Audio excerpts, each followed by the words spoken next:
Сәлем достар, бүгін біз осындай халвичный пирог жасаймыз. Өте ерекше, дәмді болып келеді.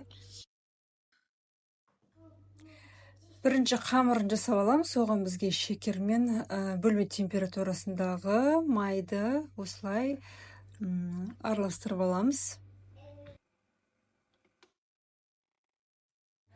Аралас болған соң, оған жұмыртқаның сарысы мен творогты саламыз, және кішкене тұз, разрыхлитель және ұнды салып, барлығын араластырып, қамыр илеп аламыз.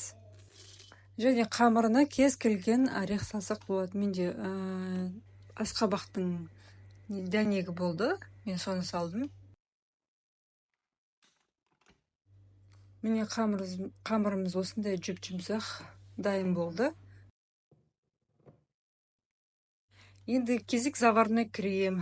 Міне бізде сүтіміз дайын тұр. Сүтіміздің үстіне енді крахмал мен шекерді осылай бірге араластырып саламыз. Және жұмыртқаның сарысын салып, отқа қоямыз.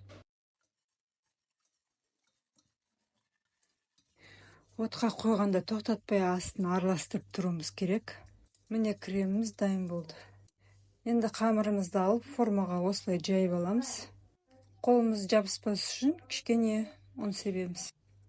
Енді кремнің үстіне творог саламыз, және халваны салып, блендермен езіп аламыз.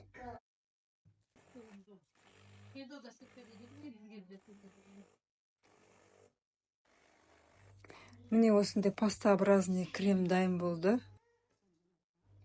Енді қамырымыздың үстіне жұмыртқаның ағын жағып шығамыз.